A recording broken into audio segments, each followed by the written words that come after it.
Women in Business Now, a new survey from the Simon Fraser University in Canada has found that the presence of women on a board of directors encourages a greater focus on board practices and behaviours, particularly related to good governance.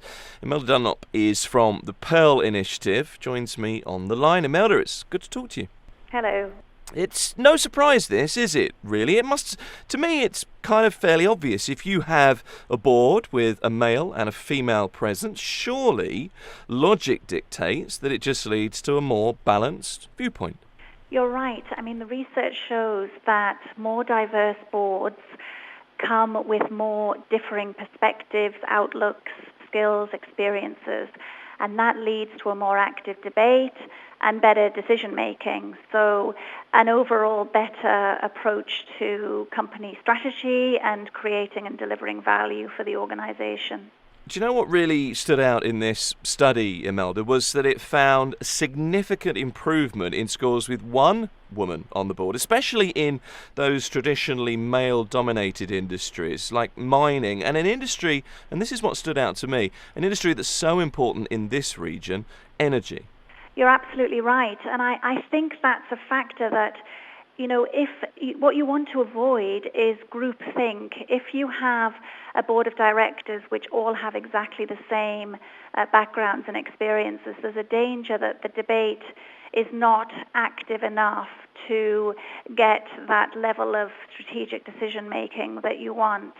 There was actually a piece of research that was published a couple of years ago which did make the link between women on boards and financial results. That piece of research was by Catalyst, and they found that companies with the most women on the board outperformed those with the least by 26% based on return on capital. Which is a substantial percentage. Is it as simple as a recent report in the International Journal of Business Governance and Ethics leads us to believe that the presence of women on a board can be taken as a signal that a company cares more about good corporate governance? Is it really as simple as that? I think there is likely to be a correlation. Companies that have very good standards and practices in one particular area of corporate governance are likely to have good practices in other areas. So if you take the whole arena of corporate governance, and the way that the Perl Initiative looks at it is that it's across from board composition and board effectiveness, but it's right through to the way that the culture in an organization is embedded with the right sense of values, and then you have your compliance systems as well. So if a company has that culture at the root of the way it does things, it's likely to be outperforming across those range of metrics, to be honest. Imelda, you work with the Perl Initiative, and for those people who don't know, it's a not-for-profit, it's a private sector organisation set up to improve transparency, accountability, business practices in the Gulf. You're running a survey at the moment, actually, and I know you've had some initial indications of data from it. It's women's careers in the GCC, the path to the boardroom, and it's really, isn't it, an attempt to get insight on ways to develop more women through senior management ranks and to create from that a larger pool of board-ready women. Let me ask you very broadly, from what you've seen so far, this is an online survey, what you've seen and how's the response been? So the research that we're doing at the moment, we have a survey out currently. We already have around 700 responses across the Gulf region from women in middle to senior to executive roles within organizations. And what we've been doing is asking them questions about the influences of both family and society on their careers, but also exactly what's going on in the workforce and what can be done by the leadership of organizations to strengthen that pipeline of women who are getting through to the most senior levels.